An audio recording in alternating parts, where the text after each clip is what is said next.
Hi all. So I wanted to do a video about several ways that you can improve the look and operation of your Athearn Blue Box streamline passenger cars. The Athearn Blue Box line of passenger cars came out late 60s, early 70s, somewhere in there, and they produced a host of passenger cars that you're seeing here.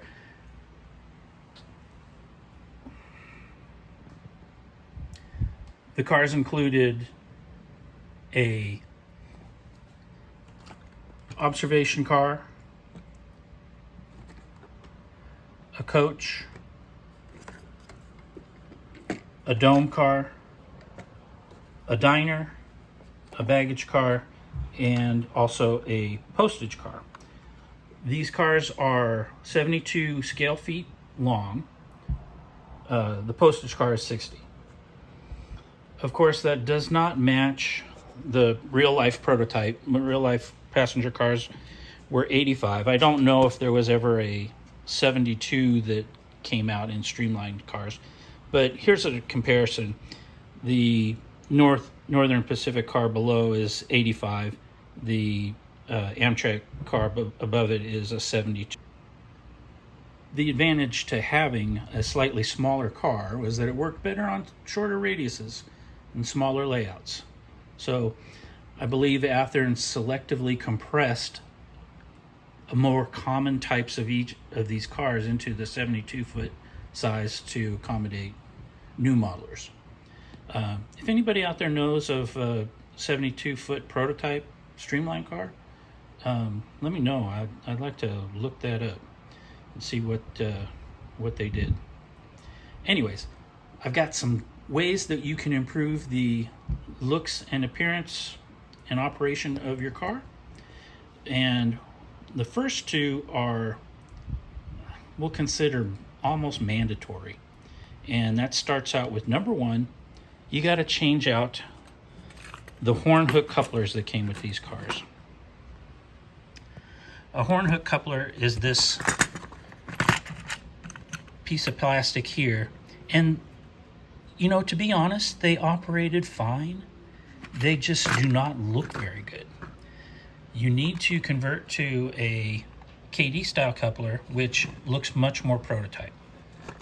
Now for the passenger cars, I'd recommend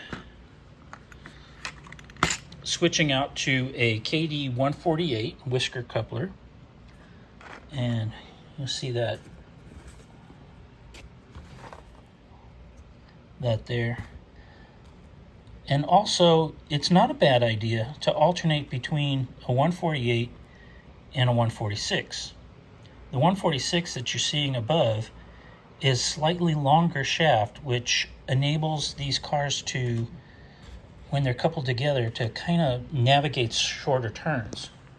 So if you have a car that's like on this one here, the coupler is a 148, and you see that it barely clears the bottom of that car. If that's next to another car that's a 148, it's going to be a really tight clearance. But you can solve some of that by putting the 146 coupled next to it. The 146 coupled next to it gives you that little bit of extra space that allows you to navigate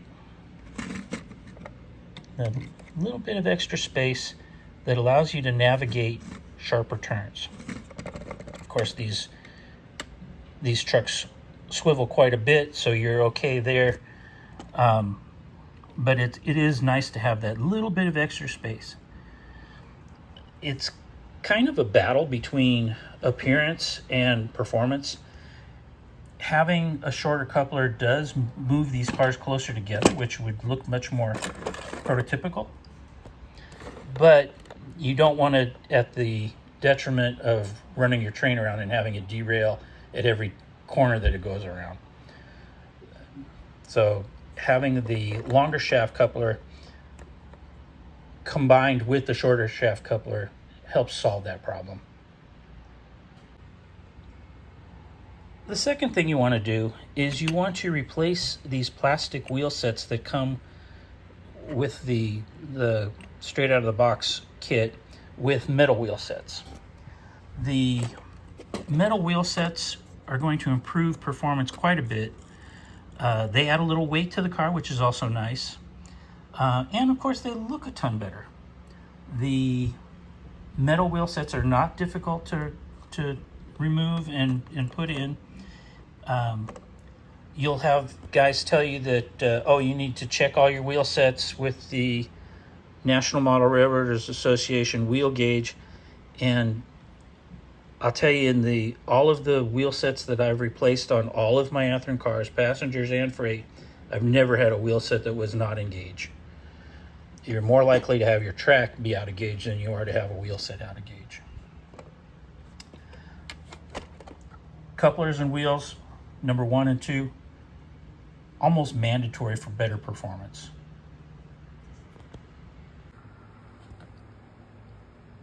The third thing you can do to improve the performance is add weight.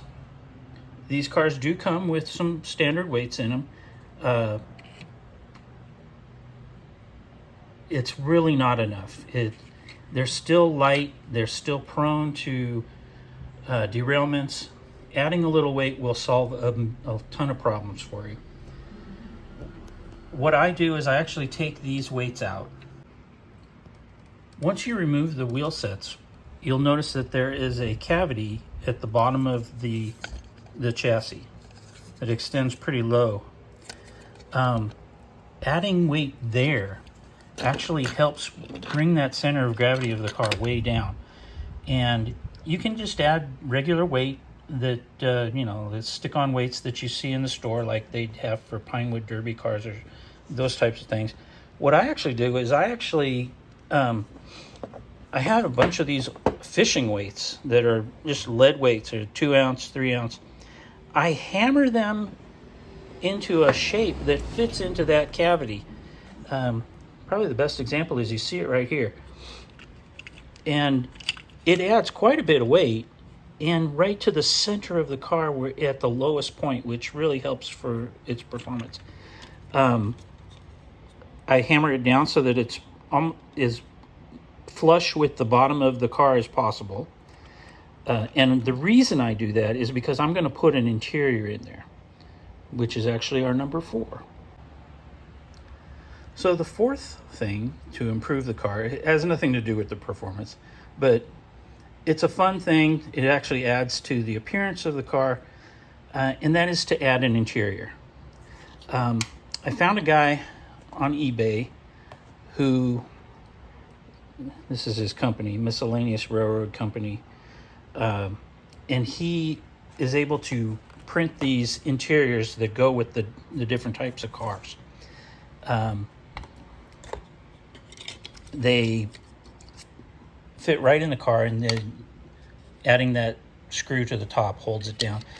You could leave it loose in the car, but it's probably better to secure it with the screw. You can leave that unpainted just as it is, or here's a diner car that I actually painted up and added people to. Having that little extra item in there really adds to the realism of the cars and the railroad. I have a couple of these dome cars, and then you'll be able to see, even though it's through the glass, you can still see that the seats are painted, there's little people in the seats, and it just adds to the fun and whimsy of your model railroad. You can always run it without it. It is tough to see sometimes through the glass. There's a lot of detail that you can add here that goes unappreciated once the cover gets back on the car, but you know it's there, and you're the person who this railroad's for. One quick side note about interior detailing. These kits do come with windows. They are usually attached to a sprue, and you cut them off the sprue and you add them into the interior of the car before you do anything else. They are a snap fit. However, remember, you're dealing with cars that have been sitting on kits that have been sitting on the shelf for a couple of decades now. They don't always fit perfectly like they did when they were first manufactured. It'll take a little bit of coercion to get them in place. And the worst thing is when you're handling them and they pop off. So what I do is if I've got some particularly finicky windows that are prone to coming out, I put a little canopy glue to secure them in place.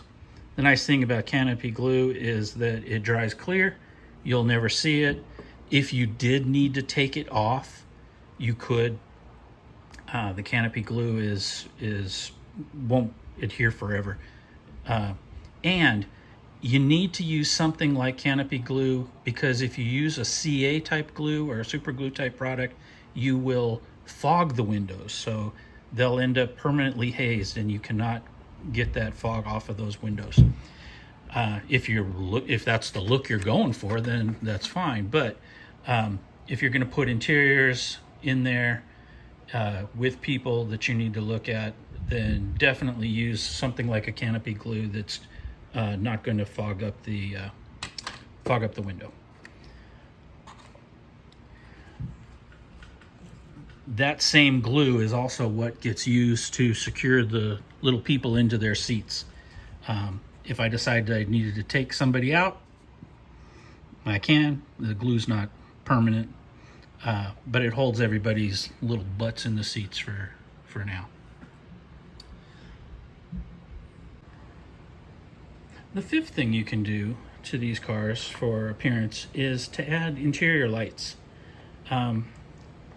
I started out with these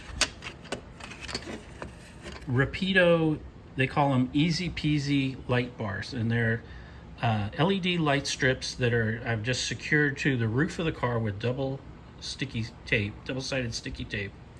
It runs off of two little batteries. You can get them off of Amazon cheap, and it also comes with this magnetic wand, and then waving the wand over this section of the car turns those lights on. They work great. I don't have any issues with them. The only thing is that you do have to change the batteries periodically, which requires that you disassemble the top of the car from the chassis.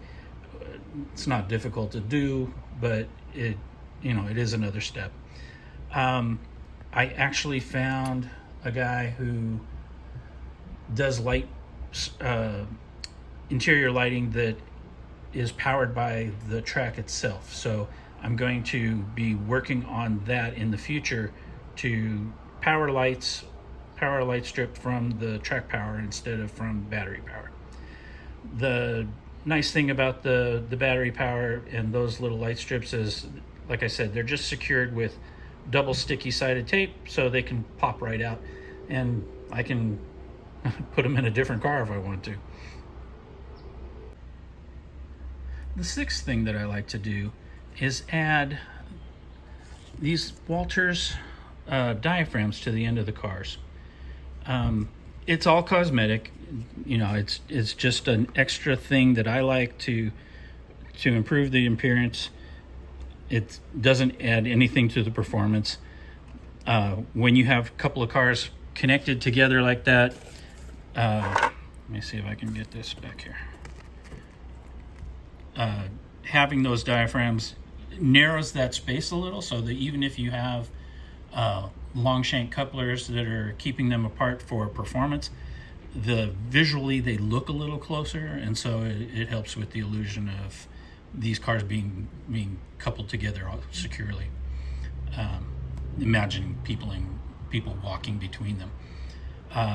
It's not difficult to do. Once again, they come in little 2-packs from Walters, and I just use the same canopy glue that I use for the windows and the passengers to secure it to the existing frame. So there you go. That's 6 things that you can do to improve your Athearn Blue Box streamline passenger cars. I hope you enjoyed the video and hope you got something out of it, and I'll see you next time.